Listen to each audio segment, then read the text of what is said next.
میں دوسرے عنوان کے لیے محترم ڈاکٹر محمود صدیقی صاحب کو زحمت دوں گا اس عنوان کے ساتھ کہ اساتذہ کا مسلسل اور پیشہ وارانہ ارتقاء۔ سامعین کرام، تعلیم کے نظام کو زندہ، بامقصد اور قوم و ملت کی آرزوؤں کی تکمیل کا ذریعہ بنانے میں اساتذہ کے تعلیم و فنی صلاحیتوں کو فروغ کلیدی حیثیت رکھتا ہے۔ تو میں محترم محمود صاحب سے گزارش کروں گا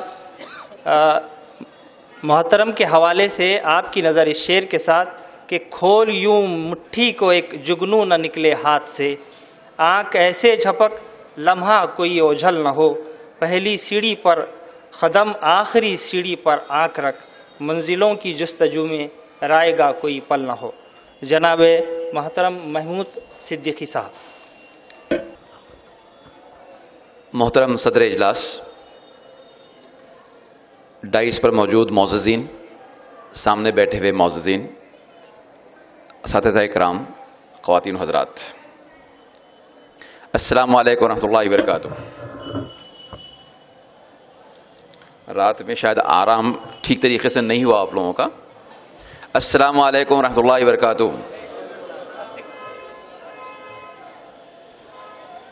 اساتذہ کا مسلسل اور جامع پیشہ ورانہ ارتقاء، professional continuous and comprehensive professional development of teachers, یہ ٹاپک ہے۔ اور اس سے پہلے کہ میں اپنی گفتگو کا آغاز کروں، میں آپ تمام لوگوں کا شکریہ ادا کرنا چاہتا ہوں کہ کل جو سیشنز رہے اس سیشنز پر آپ لوگوں کا کافی اچھا فیڈ بیک ملا۔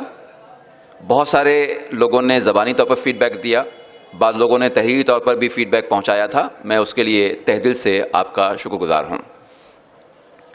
آج آپ کی موجودگی اس بات کا ثبوت ہے کہ کل کا دن یقینی طور پر ہم نے کچھ نہ کچھ سیکھنے میں لگایا ہے۔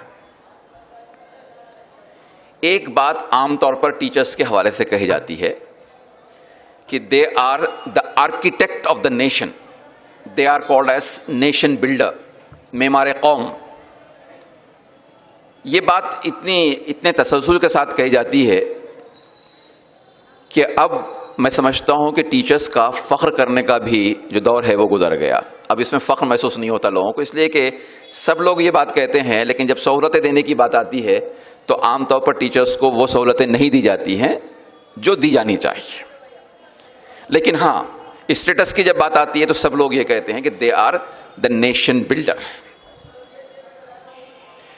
اب اتنے بڑے کمپریہنسو لفظ پر غور کرنے کے بجائے کہ ایک نیشن بلڈر کیا ہوتا ہے، میں بہت اسپیسیفک بات آپ سے کرنا چاہتا ہوں کہ استاد کے لیے انگریزی میں جو لفظ ہے ٹیچر، ٹیچر کے علاوہ اور ایک لفظ ہے ایجوکیٹر۔ اگر میں آپ سے پوچھوں کہ what does an educator do, جو ایجوکیٹر ہوتا ہے وہ کیا کرتا ہے ایکچولی، تو بہت سمپل جواب ہے کہ ہی ایجوکیٹس، ہی اور شی ایجوکیٹس۔ اب اس ایجوکیشن کے ذریعے سے کیا ہوتا ہے تو ڈیولپمنٹ ہوتا ہے، ذہنی ارتقاء، جسمانی ارتقاء، اخلاقی ارتقاء، علمی ارتقاء۔ اس ارتقاء کو یقینی بنانے کے لیے ہم تدریس کرتے ہیں، اور اسی لیے یہ بات کہی جاتی ہے کہ no nation can rise above the level of its teachers. کوئی بھی ملک اور کوئی بھی قوم اپنے اساتذہ کے معیار سے برتر نہیں ہو سکتے۔ میکزیمم کوئی ملک اور کوئی قوم اگر پہنچیں گی تو کس معیار پہ پہنچیں گی؟ جہاں پر اساتذہ ہیں۔ اس لیے کہ اساتذہ سکھانے والے ہیں، وہ ڈیولپ کرنے والے ہیں۔ اب جو ڈیولپر ہے اس کا جو معیار ہے میکزیمم میں وہاں تک جا سکتا ہوں، اس کے آگے تو نہیں جا سکتا ہوں میں۔ اب میرا اپنا کیا معیار ہے؟ اگر میں یہ سوال کروں کہ ٹیچر ہونے کی حیثیت سے میرا اپنا کیا معیار ہے، تو مجھے یہ دیکھنا پڑے گا کہ مجھے کرنا کیا ہے actually. Number 1، I am supposed to impart knowledge with reference to the syllabus۔ سب سے پہلی بات جو مجھے کرنی ہے وہ سلیبس کے حوالے سے، اس میں جو نکات بیان کیے گئے ہیں ان نکات کے حوالے سے مجھے اپنے طلباء کو علم فراہم کرنا ہے۔ پہلی بات، علم فراہم کرنے کے ساتھ ساتھ دوسری بات جو ہے وہ اسکلز، مہارتیں، کوشلیہ جسے کہتے ہیں، ان کو پروان چڑھانا کہ زندگی میں صرف تھیوریٹیکل یا نظریاتی علم کافی نہیں ہوتا ہے، بہت ساری مرتبہ عملی مہارتوں کی ضرورت پڑتی ہے، اور اگر عملی مہارتیں بچوں کو نہ سکھائی جائیں تو ان کی زندگی ادھوری رہ جائیں گی۔ تو علم کے ساتھ ساتھ مہارتیں سکھانا ہے۔ مہارتوں کے ساتھ ساتھ ایک اور چیز جس کے بارے میں میں ایک وضاحت کر دوں کہ میں نے تقریباً 10:28 پر اپنے سیشن کا آغاز کیا، 2 منٹ ہو چکے ہیں مجھے، یہ بطور خاص نظر ہے یہ جملہ اس پروگرام کے کنوینر صاحب کے نام پر، تاکہ وہ اسی حساب سے ریمائنڈ کریں۔ تو انڈسٹری میں جو کوشچن اس وقت زیر بحث ہے، انڈسٹری کو جو بڑی شکایت ہے ہماری تعلیم گاہوں سے، دانش گاہوں سے، وہ یہ ہے کہ آپ کے پاس سے فارغ ہونے والے طلبہ اور طالبات علمی معیار سے پیچھے نہیں ہیں، اسکلز بھی وہ جانتے ہیں، لیکن پھر بھی as soon as they get graduated from the universities they are not able to be employed in our industry۔ وجہ کیا ہے؟ وجہ یہ ہے کہ ان کے پاس وہ ایٹیٹیوڈ نہیں ہے جو انڈسٹری کے ایک پروفیشنل کے پاس ہونا چاہیے، وہ پروفیشنل ایٹیٹیوڈ اس کے پاس نہیں ہوتا ہے۔ اور کیوں نہیں ہوتا ہے؟ وجہ یہ ہے کہ بہت ساری مرتبہ ہم ایٹیٹیوڈ کو سکھانے میں، ظاہر ہے کہ بہت بڑا چیلنج ہے، ایٹیٹیوڈ کس طریقے سے سکھائیں گے، بہت بڑا چیلنج، لیکن ہاں میرے اپنے پازیٹیو ایٹیٹیوڈ کی مدد سے عملی طور پر ایٹیٹیوڈ کا ایک رول ماڈل میں طلبہ کے سامنے رکھوں تو عین ممکن ہے کہ اس کی رمق، اس کی چمک وہ بچوں کی شخصیت میں جذب ہو سکتی ہے۔ تو تیسری چیز جو ایک معلم کو سکھانی ہے، جس کے لیے وہ ذمہ دار ہے، وہ ہے ایٹیٹیوڈ۔ اسی کے ساتھ ساتھ ویلیوز، جس کا تذکرہ ابھی آ گیا ہے۔ انڈسٹری کو بھی یہ بڑی شکایت ہے کہ یونیورسٹیز سے پڑھنے والے پوسٹ گریجویٹس اور گریجویٹس، ان کے پاس کوئی ویلیو سسٹم نہیں، وہ جتنا وقت لگانا چاہیے اتنا وقت نہیں لگاتے، اور جو وقت دیتے ہیں اس وقت میں جو کچھ ان سے توقع کی جاتی ہے وہ اتنا کام نہیں کر پاتے ہیں۔ وجہ یہ ہے کہ وہ ویلیو سسٹم لے کر نہیں آئے ہیں۔ میں اس کی مثال اس طریقے سے دوں گا کہ کردار سازی کی طرف سے جو صرف نظر کر لیا گیا ہے اس کے اثرات کہاں کہاں مرتب ہوتے ہیں۔ اگر آپ غور کر کے دیکھیں تو یہ چاند، سورج، ستارے، زمین، آسمان، ان میں سے ہر چیز کو دیکھ لیجیے آپ، اس کے خواص کے لحاظ سے، اس کی خوبیوں کے لحاظ سے اس کو ایک رول عطا کیا گیا ہے، اس رول کی انجام دہی کے لیے وہ ڈیڈیکیٹڈ ہے۔ سورج کو 2 خوبیاں ملی ہیں، اس کی ایک خوبی اس کی گرمی ہے، حرارت ہے، اور دوسری خوبی اس کی روشنی ہے۔ اب آپ دیکھیے کہ سورج مسلسل ان 2 خوبیوں کا استعمال کرتے ہوئے اپنے کردار کو نبھا رہا ہے۔ یہی حالت چاند کی ہے، ستاروں کی ہے، پہاڑ کی ہے، جھاڑ کی ہے، ہر چیز کی ہے۔ کبھی ایسا ہو کہ کسی ایک دن یہ طے کر لیں کہ ایک دن کی اسٹرائک پر ہم چلے جائیں گے، ایک دن کی نہیں، 1 گھنٹے کی اسٹرائک پہ چلے جائیں۔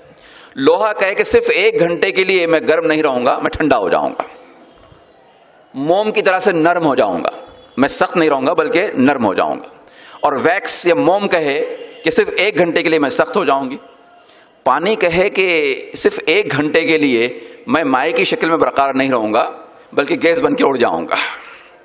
صرف 1 گھنٹہ اگر ایسا ہو جائے تو پوری دنیا میں کیوس اور کنفیوژن پیدا ہو جائے گا۔ یہ تو اللہ تعالیٰ کا شکر احسان ہے کہ ہمارا آپ RCC کی بلڈنگ میں نہیں ہے۔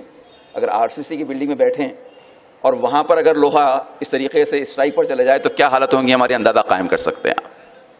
صرف 1 گھنٹے کی کیفیت کہ اشیاء جو بے جان اشیاء ہے وہ اپنے کردار کو نہ نبھا سکیں تو کتنا کیوس ہوگا، کنفیوژن ہوگا، آپ اور ہم اچھی طریقے سے سمجھ سکتے ہیں۔ تو وہی حالت ہے انسان کی کہ اس کو جو کردار عطا کیا گیا ہے اس کردار کو خواص ہونے کے باوجود، خوبیاں ہونے کے باوجود وہ انجام دہی کے لیے تیار نہیں ہے۔ تو ویلیو سسٹم کی کمی ہے۔ پھر ایک ٹیچر کی ڈائنامک پرسنالٹی چاہیے، اس کو ہارڈ ورکنگ ہونا چاہیے، اس کی فزیکل اینڈ مینٹل ہیلتھ بالکل پرفیکٹ ہونا چاہیے، اور جو پرسنل کوالٹیز ہوتی ہیں، آنیسٹی، پنکچوئلٹی، ڈیڈیکیشن وغیرہ وغیرہ وغیرہ، بہت ساری چیزیں ہیں. اگر یہ ایک معیار کے ساتھ ٹیچرز میں موجود رہیں گی تبھی وہ معیار چھن کر طلبہ تک پہنچ پائے گا. یہ تمام چیزیں ہمیشہ ہائر لیول سے لوور لیول کی طرف بہتی ہیں.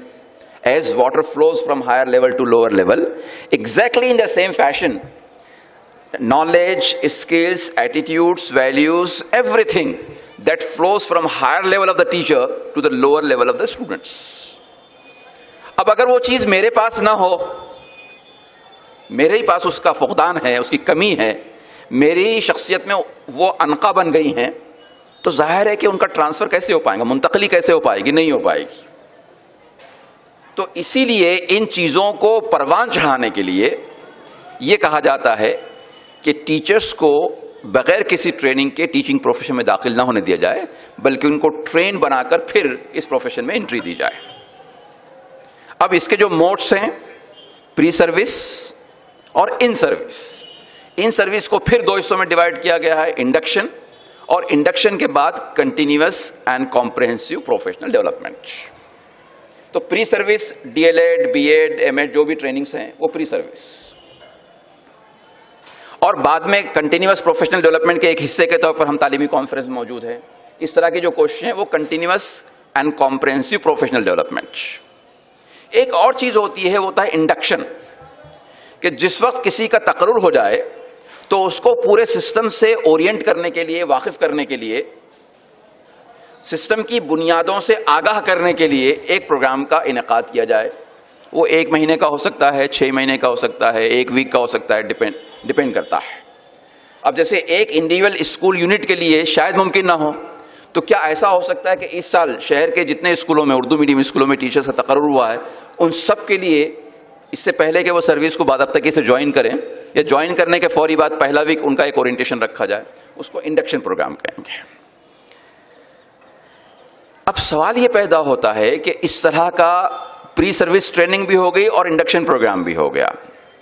Is it sufficient for a teacher to be competent enough to transfer all these things throughout his life?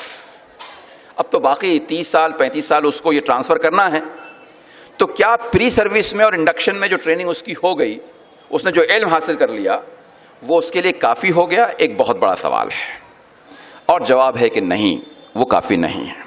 وجہ کیا ہے اس کی؟ Now we shall try to think over the reasons for a comprehensive and continuous professional development of teachers. سب سے پہلی بات تو یہ کہ طلباء کی نفسیات میں زبردست قسم کی تبدیلی آئی ہے. جب آپ اور ہم چھوٹے تھے اس وقت ہماری جو نفسیات تھی زمانے طالب علم میں، آج کے طلباء کی نفسیات بالکل مختلف ہو گئی ہے. میں ایک جوک آپ کو سناتا ہوں جو پریکٹیکل واقعہ ہے جموں اینڈ کشمیر سے. 2nd اسٹینڈرڈ کا ایک بچہ، اس کی ٹیچر نے اس کو ایک چٹھی دی کہ یہ اپنے پیرنٹس کو لے جا کے دو. اب وہ بچہ چٹھی لے کر گیا، اس میں لکھا ہوا تھا کہ آپ کا بچہ بہت ناٹی ہے، بہت شریر ہے، اور ہم اس کے خلاف ایکشن لیں گے اگر آپ ہم سے آ کر نہیں ملیں گے. تو وہ بچہ کیا کرتا تھا؟ دوسرے بچوں کو چھیڑتا تھا، یہاں تک کہ ان کا ٹفن کھا جاتا تھا. اب وہ بچے اپنا ٹفن لے کر آئے، اس نے چھین لیا اور کھا لیا. تو والد صاحب پریشان ہو کر اسکول پہنچتے ہیں، ٹیچر سے بات کرتے ہیں. ان کی بات سمجھ میں آتی ہے کہ بچہ واقعی نوٹی، گھر میں بھی بہت شرارتیں کرتا ہے، تو اسکول میں اگر ایسا کرتا ہوں گا تو غلط نہیں ہے. بات سمجھ میں آ گئی. ان کے آفس پہنچے، آفس پہنچ کر اپنی اہلیہ کو فون کیا کہ بچہ جب آئے گا تو میری طرف سے بھی ڈانٹیے، اپنی طرف سے بھی ڈانٹیے، اور اس کو سدھاریے. وہ میرا اور آپ کا نام اسکول میں بدنام کر رہا ہے. اب جو بات بولنی تھی والد کے حصے سے بات بتائی والدہ کو. والدہ نے فون ریسیو کیا تھا. بچہ جب گھر پر آیا تو والدہ تو غصے میں تھی، ڈانٹ ڈپٹ کرنا شروع کیا. تو بچہ کہتے مما 1 منٹ، آپ کو یہ باتیں کیسے معلوم ہوئی کہ میں یہ سب کرتا ہوں؟ تو بچے نے کہا ارے آپ کی ٹیچر نے بتایا. تو کہا وہ ٹیچر تو وہ تو بولتے رہتی ہیں ایسے ہی، آپ ان کی بات پہ پرواہ مت کیجیے. کہا کہ تمہارے ابو گئے تھے، ڈیڈی گئے تھے اسکول میں، ڈیڈی سے ٹیچر نے کہا اور ڈیڈی نے فون کر کے مجھے بتایا. تو کہا کہ اچھا مما آپ بہت بھولی ہیں, یو آر ٹو انوسینٹ. اصل میں میری ٹیچر جو ہے نا بہت خوبصورت ہے, بہت بیوٹیفل ہے. پپا تو اس کی باتوں میں آ گیا. سمجھے آپ بات کو؟ کہاں انگار لگا دیا دیکھیے اس نے.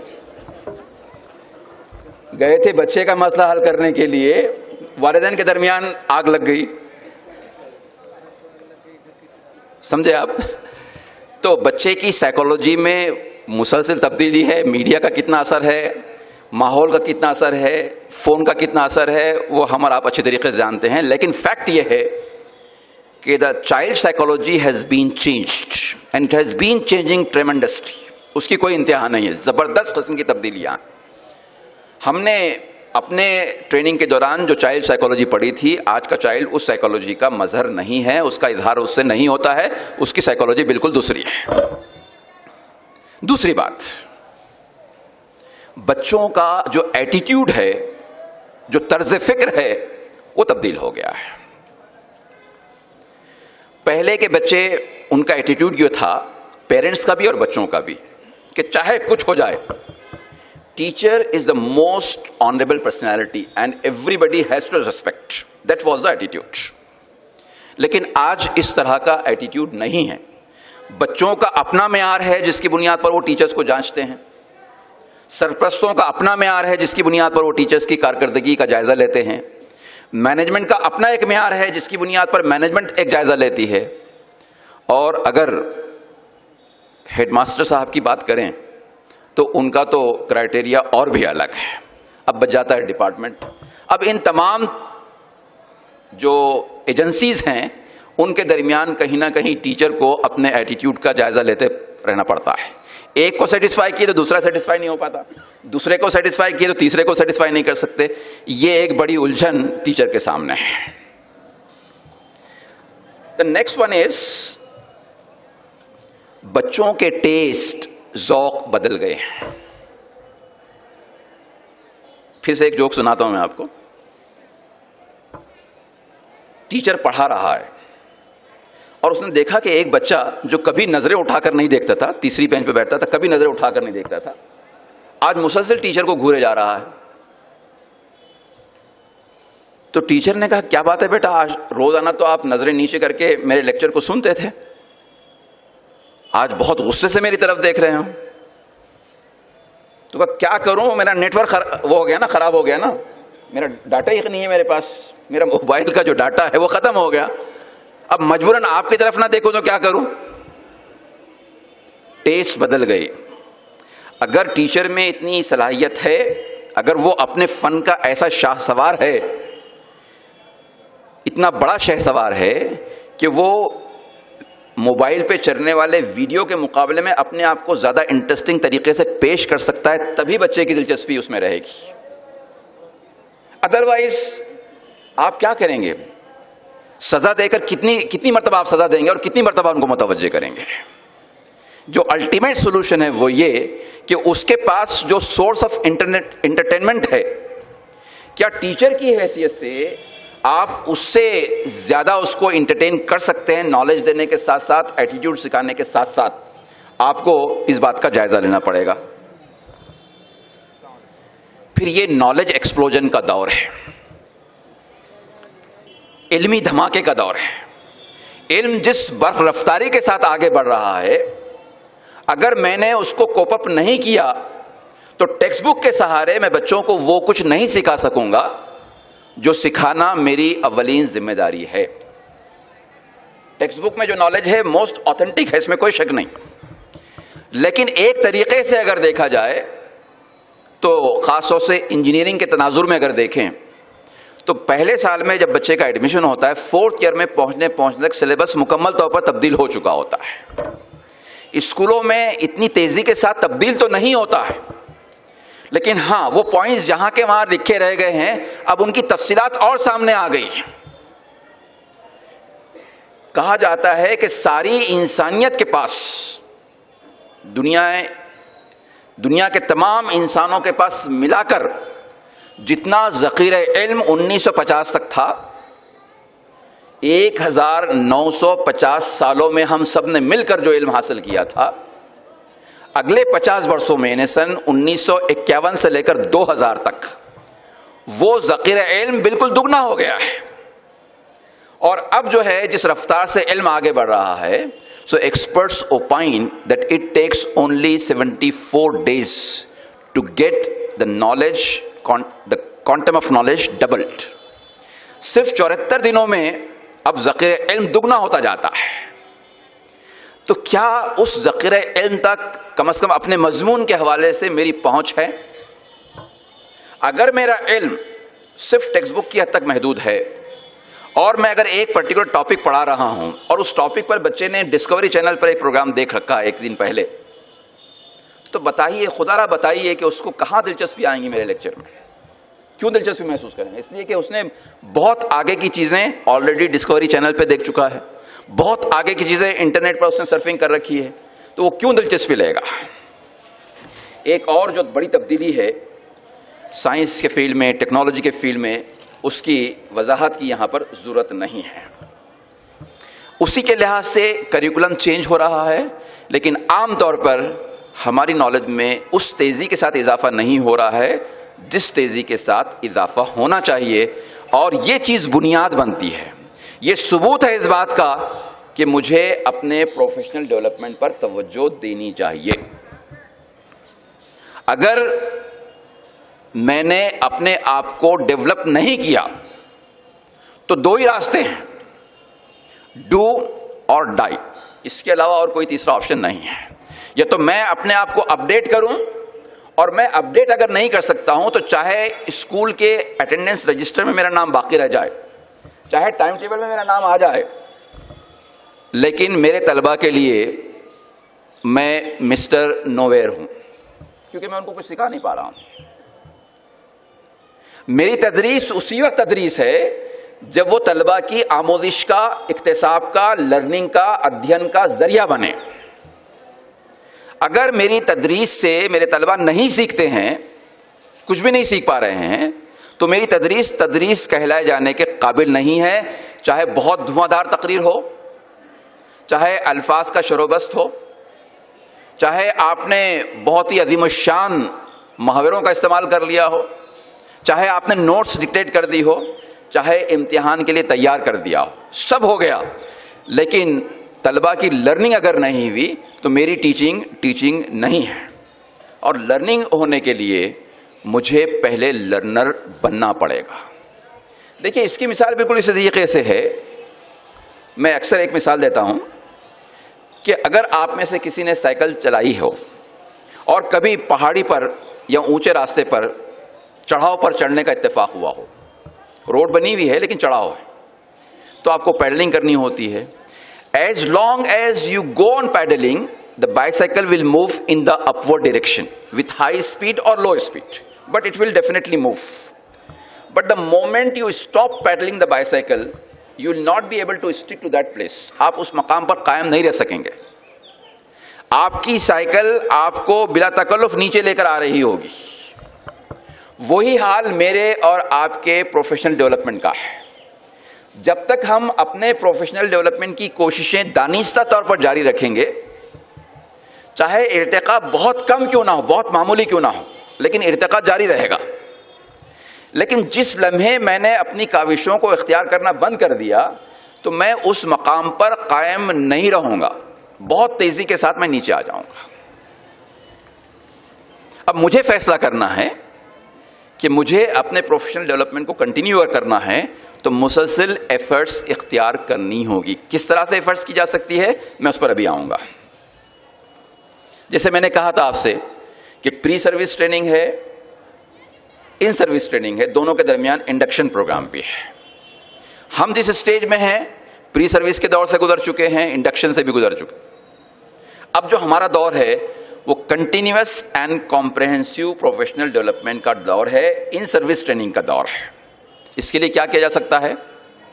ورکشاپس، سیمینارز، کانفرنسز، ایکسپرٹس سے ملاقاتیں، بہت اچھے آئیڈیل اسکولز کے ٹیچرز سے ملاقاتیں، وہاں کے ایکسپرٹس سے انٹرویوز، بہت اچھے جو ایجوکیشنسٹ ہیں ان کی گفتگو کو ٹی وی پر اور میڈیا پر سننا، ان سے استفادہ کرنا، اور سب سے اہم بات یہ کہ اپنے مطالعے کو یقینی بنانا۔ میرے یہاں میری یونیورسٹی میں جب میں شعبہ تعلیم کا صدر ہوا کرتا تھا، head of the department, rotation میں آتی ہے یہ چیزیں 3 سال کے لیے، تو 2013 سے 2016 تک صدر شعبہ تعلیم کی ذمہ داری مجھ پر تھی۔ تو ان دنوں ایک سلیکشن کمیٹی میں ایک پروفیسر صاحب بنارس ہندو یونیورسٹی سے آئے تھے، پروفیسر راٹھوڑ صاحب، بعد میں وہ Central University of South Central University of Bihar کے وائس چانسلر بن کر گئے۔ تو جب آئے تھے تو اس وقت وہ وی سی نہیں بنے تھے، ایک پروفیسر کی حیثیت سے، ایکسپرٹ کی حیثیت سے آئے تھے۔ اب انٹرویو کے دوران ایسا ہوا کہ اس دن اس وقت کے جو وائس چانسلر تھے پروفیسر محمد میاں، انہوں نے کہا کہ آج انٹرنل ایکسپرٹ زیادہ سوال کریں گے۔ آزمانا چاہتے تھے وہ انٹرنل ایکسپرٹس کو، کچھ آتا کہ نہیں آتا، سوال کر سکتے کہ نہیں کر سکتے۔ بہرحال انہوں نے ہم لوگوں کو موقع دیا، ڈین کو بھی، اس وقت کے ڈین کو، اور مجھے بھی۔ ہم لوگوں نے چند سوالات پوچھے۔ اتفاق کی بات یہ ہے کہ پروفیسر راٹھوڑ صاحب کو سوالات بہت پسند آئے، اور انہوں نے ہمارے سوالات کی ایسی تعریف کی جیسے کسی مشاعرے میں کسی شاعر کے بہترین اشعار پر اس کی تعریف کی جاتی ہے، واہ واہ کی جاتی ہے، ویسے انہوں نے واہ واہی کر دی۔ تو وائس چانسلر تو وائس چانسلر ہوتا ہے، انہوں نے ایکسٹرنل ایکسپرٹ کو کہا، راٹھوڑ صاحب اس ہیرے کو میں یہاں لے کر آیا ہوں، ورنہ یہ تو بھوپال میں اور دربھنگا میں سڑ رہا تھا، میں یہاں لے کر آیا ہوں۔ خیر یہ سنانے کے لیے میں نے آپ کو نہیں بتایا۔ شام میں جب واک پر راٹھوڑ صاحب سے ملاقات ہوئی تو انہوں نے کہا، صدیقی صاحب آج آپ نے بہت خوش کر دیا، مجھے اطمینان ہو گیا کہ ہماری بات کی جنریشن بھی بہت کمپیٹنٹ تیار ہو رہی ہے۔ ایک مشورہ میں آپ کو بڑے بھائی کی حیثیت سے دینا چاہوں گا۔ میں نے کہا بتائیے۔ تو کہا کہ مطالعے کے لحاظ سے، فن کے لحاظ سے آپ بہت اونچی سطح پر ہیں، میں جانتا ہوں اس بات کو، پھر بھی بڑے بھائی کی حیثیت سے میرا مخلصانہ مشورہ ہے کہ آپ روز آنا کم از کم 10 پیجز پڑھیے، اس لیے کہ یہ میرا بھی طریقہ کار ہے۔ میرے گرو نے مجھے یہ کیا کہنا چاہیے، گرو منتر دیا تھا، ان کے نام بھی لیا انہوں نے ٹیچر کا، کہا کہ میرے ٹیچر نے مجھے گرو منتر کے طور پر یہ راز سکھایا تھا کہ روز آنا کم از کم 10 نئے صفحات آپ پڑھیے، اور ٹیکسٹ بک اور ریفرنس بک کے بیونڈ جا کر پڑھیے۔ جو سبجیکٹ آپ پڑھاتے ہیں اس سبجیکٹ کے بھی پڑھیے، اور جو سبجیکٹ آپ نہیں پڑھاتے ہیں اس سبجیکٹ کے بھی پڑھیے، زیادہ نہیں، صرف 10 پیجز۔ کہا کہ سفر کی وجہ سے، طبیعت کی خرابی کی وجہ سے، مصروفیت کی وجہ سے کسی دن ڈسٹرب ہو جائیں تو اگلے دن اس کو کور کر لیجیے، لیکن آپ کا ٹارگٹ یہ ہونا چاہیے کہ آپ کا کوئی دن ایسا نہ گزرے کہ جس دن آپ 10 صفحات کم از کم نہ پڑھے ہوئے ہوں۔ بالکل اسی گرو منتر کو میں اس ٹاپک کے حوالے سے آپ تک ٹرانسفر کر رہا ہوں۔ اگر ہم میں سے ہر شخص نے آج اپنے آپ سے یہ وعدہ کر لیا کہ انشاءاللہ تعالی میں جو سبجیکٹ پڑھاتا ہوں یا پڑھاتی ہوں اس سبجیکٹ سے متعلق کتابیں میں جمع کروں گا، اور روز آنا کم از کم 10 نئے صفحات میں پڑھوں گا، آپ یقین مانیے اس کے پڑھنے سے ایک ہفتے کے اندر آپ کو اپنی ٹیچنگ میں جو سرور محسوس ہوگا، آپ اس کو جو انجوائے کریں گے، آپ اس سے لطف اندوز جو ہوں گے، اور آپ کو جو سیلف سیٹسفیکشن ملے گا، میں اس کو الفاظ میں نہیں بیان کر سکتا ہوں، اس لیے کہ میں اسی سرور کی کیفیت میں یہاں پر اپنا بیان دے رہا ہوں۔ میرا معمول بن گیا ہے کہ میں روزانہ 10 صفحات پڑھتا ہوں، اور وہ 10 صفحات پڑھنے کے لیے سفر میں بھی میں اپنے ساتھ کتاب رکھتا ہوں، اور سفر میں بھی مجھے جب موقع ملتا ہے کم از کم 10 صفحات تو میں ضرور پڑھتا ہوں۔ اور الحمدللہ طلبہ اس بات کی تائید کرتے ہیں، جیسے کہ ہوتا ہے نا ایک اوور جس میں کوئی رن نہ بنے، اس کو کیا کہتے ہیں، میڈن اوور۔ تو طلبہ کہتے ہیں کہ سر آپ کے ہر لیکچر میں کوئی نہ کوئی ایسی بات ہوتی ہے کہ ہم کو سوچنے پر مجبور کر دیتی ہے، کوئی نہ کوئی ایسی بات ہوتی ہے کہ جس سے لگتا ہے کہ اب اس کو پڑھنا چاہیے، ابھی تک ہم نے نہیں پڑھا تو غلط کیا، اب اس پر پڑھنا چاہیے۔ کوئی نہ کوئی ایسی بات ہوتی ہے کہ ہم کو لگتا ہے کہ یہ سوچ ہماری جو تھی غلط تھی، آج سے ہم کو اپنی سوچ کو درست کر لینا چاہیے۔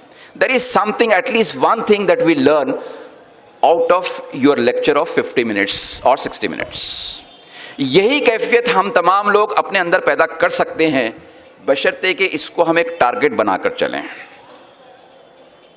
اسی کے ساتھ ساتھ سیلف اسٹڈی کے ساتھ ساتھ، اور سیلف اسٹڈی کا مطلب ناول کی طرح سے صرف کتاب پڑھ لینا نہیں ہے، بلکہ ساتھ میں ڈائری لے کر بیٹھیں، پین لے کر بیٹھیں, اس کے جو اہم نکات ہیں, جو کی پوائنٹس ہیں, ان کی پوائنٹس کو آپ لکھتے چلیں اور اپنے ساتھیوں سے ڈسکشن کریں. اگر آپ نے اپنے اسٹاف روم کے ماحول کو اس طریقے سے ایکیڈمک بنا دیا تو معذرت کے ساتھ عرض کروں کہ ہمارے اسٹاف رومز غیبت کدوں سے ہٹ کر علم کدے بن جائیں گے. اگر ہمارے پاس کوئی مثبت ایجنڈا نہیں ہوگا تو ہم کیا کریں گے؟ اس کی برائی کریں گے. جو ٹیچر کلاس روم میں چلا گیا یا ایبسنٹ ہے, اس کے بارے میں بات شروع ہوتی, مذاق میں شروع ہوتی, پھر کہاں تک جاتی ہے, اس کی حدیں کیا ہیں, وہ ہم کو, آپ کو تمام کو معلوم ہے. بہت تفصیلات سے اس پر روشنی ڈالنے کی ضرورت نہیں ہے.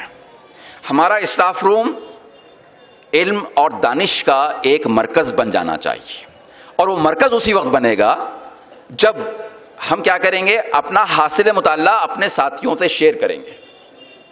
بھیونڈی جانے کا اکثر اتفاق ہوا, وہاں کے ٹیچرز نے اور وہاں کے دانشوروں نے مل کر ایک چھوٹا سا لیکن بہت اچھا سلسلہ شروع کیا.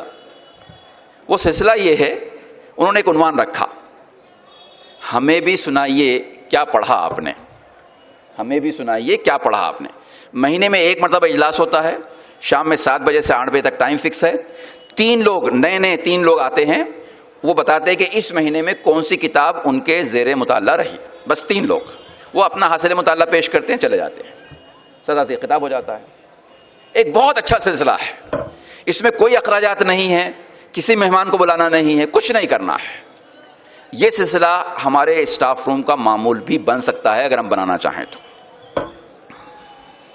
پھر جیسا میں نے کہا تھا آپ سے کہ انٹرنیٹ پر بہت ساری معلومات حاصل ہے, اویلیبل ہے, لیکن یہ کہ اس کی سرفنگ پر جب آپ لگ جاتے ہیں تو وہ کہاں لے جا کر چھوڑے گا, کچھ کہا نہیں جا سکتا.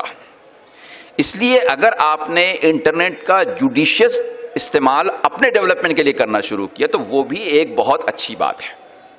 بہت ساری مرتبہ ایسا ہوتا ہے کہ میرے اپنے سبجیکٹ پر, میرے انٹرسٹنگ ٹاپک پر کتابیں مجھے اگر اویلیبل نہ ہوں تو کم از کم انٹرنیٹ پر میں دیکھوں, لیکن اس احتیاط کے ساتھ دیکھوں. اور میں نے ایک طریقہ کار اس کے لیے بنایا ہے کہ چاہے میرا بیٹا جس کی عمر 20 سال ہو یا میری عمر, میں اس عمر میں ہوں, اس عمر کا کوئی آدمی انٹرنیٹ سرفنگ کرنا چاہے, سب کے لیے کمپلسری ہو کہ سب کے سامنے دیکھیں. کوئی بھی شخص اپنے کمرے میں انٹرنیٹ کا استعمال نہ کرے تو بہت خود بخود جوڈیشل استعمال ہو جاتا ہے اس کا. ورنہ درمیان میں جو ایڈ آتا ہے, اور ایڈ پھر جہاں آپ کو لے جاتا ہے تو پھر وہ دوسری دنیا ہے, اور اس دنیا کے بارے میں کیا کہا جا سکتا ہے, ای جہاں دیگر است, کہ یہ دنیا ہی مختلف ہے. اس دنیا سے جتنا دور رہ سکے اتنا اچھا ہے. اسی کے ساتھ ساتھ جو جرنلز اور میگزینز آتے ہیں, جیسے اگر آپ اردو دنیا دیکھیں, جیسے آپ بچوں کے لیے نکلنے والا میگزین امنگ دیکھیں, بچپن سے ہم نے جس میگزین کو پڑھا ہے نور, اس کو اگر آپ پڑھیں, بچوں کو پڑھائیں, تو آپ دیکھیں گے کہ اس میں بہت ساری نالج ایسی ہوتی ہے کہ جو ٹیچرز کے لیے اور اسٹوڈنٹس کے لیے بالکل اپ ٹو دا مارک ہوتی ہے. تو جرنلز اور میگزینس آپ آئیڈینٹیفائی کریں, میں نے تو چند نام لیے, آپ آئیڈینٹیفائی کریں کہ آپ کے سبجیکٹ کے لحاظ سے کون سا مناسب ہے. چاہے انگلش میں ہو, چاہے ہندی میں ہو, چاہے اردو میں مل جائے تو بہت اچھی بات ہے. نہ ملے تو آپ کی انگلش, آپ کی ہندی اتنی بھی کمزور نہیں ہے کہ آپ ان سے استفادہ نہیں کر سکتے ہیں. جیسے میتھمیٹکس ٹوڈے نام کا ایک میگزین نکلتا ہے, ہر میتھمیٹکس کے ٹیچر کو پڑھنا ہی چاہیے. سائنس پر 1 سے 2 میگزینس نکلتے, کئی میگزینس نکلتے ہیں, اردو میں بھی ہیں, انگلش میں بھی ہیں, ان کا مطالعہ ہونا چاہیے. اور جو ٹیچرز آرگنائزیشنز ہوتے ہیں جو پروفیشنل ڈیولپمنٹ کے لیے مختلف ایکٹیویٹیز اختیار کرتے ہیں, جیسے ہمارے یہاں آئیٹا ہے نا, آل انڈیا آئیڈیل ٹیچرز ایسوسی ایشن, یا مراٹھی میڈیم کے ٹیچرز کے ساتھ مل کر کوئی ایسوسی ایشن ہے جو صرف حقوق کے لیے کام نہیں کرتی ہے بلکہ ٹیچرز کے ڈیولپمنٹ کے لیے بھی کام کرتی ہے, سیمینارز کانفرنسز کا انعقاد کرتی ہے. ایسی کسی ایسوسی ایشن سے اپنے آپ کو جوڑ دینا تو اس ایسوسی ایشن کے لوگوں کے ساتھ آپ کا ارتقاء بھی یقینی ہو جائے گا.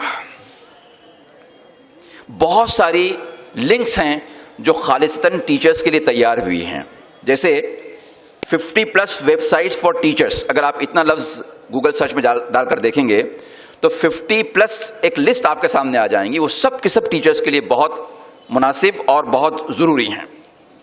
اس میں لیکچرز ہیں, اس میں ورکشاپس ہیں, اس میں میٹنگز ہیں, اس میں کئی چیزیں ہیں. آج کل تو webinar, seminars, extension lecture sub in web sites per available ہیں. جو ادارے اس سلسلے میں بہت ہی منصوبہ بند کوششیں کر رہے ہیں.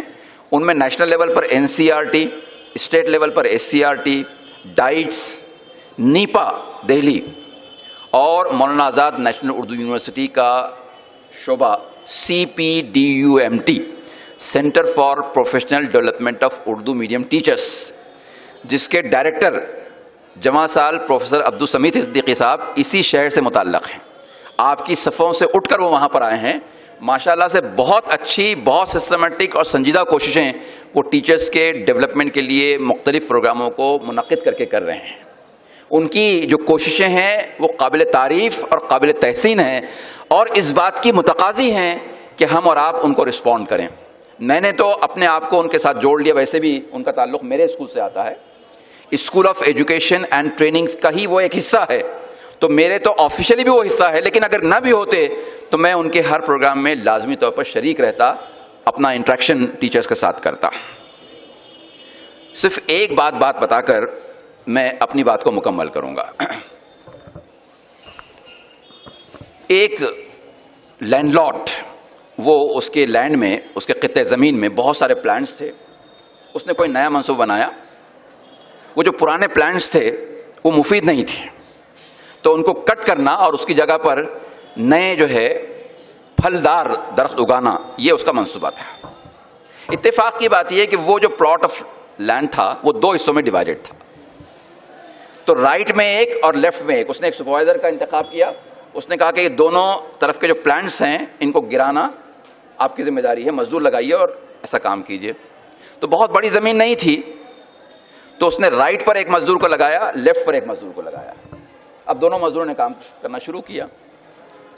4 روز کے بعد جب لینڈ لارڈ وہاں پر آیا تو اس نے دیکھا کہ رائٹ ونگ میں 4 دن میں 4 درخت گرائے جا سکے، جبکہ لیفٹ ونگ میں تقریباً 10 درخت جو ہے گر چکے تھے.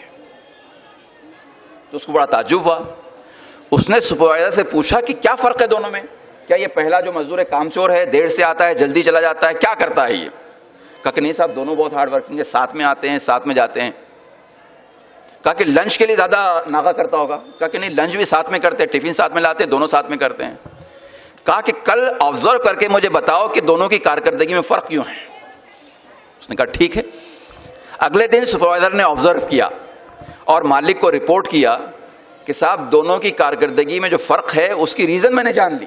کہا کہ کیا ریزن ہے؟ کہا کہ پہلا مزدور آتا ہے اور درخت کاٹنے کا کام شروع کر دیتا ہے. کہا کہ دوسرا مزدور؟ کہا کہ وہ آتا ہے اور پہلے اپنی کلہاڑی کی نوک کو شارپ کرتا ہے، تیز کرتا ہے، اس کی دھار کو پہلے تیز کرتا ہے، اور تیز کرنے کے بعد پھر درخت کو کاٹنے کا کام شروع کرتا ہے. مجھے اس ایک فرق کے علاوہ دونوں کی کارکردگی میں کوئی فرق محسوس نہیں ہوا. اس ایک فرق کی وجہ سے دوسرا مزدور 10 درخت کاٹ سکا اور پہلا مزدور 4 درخت کاٹ سکا.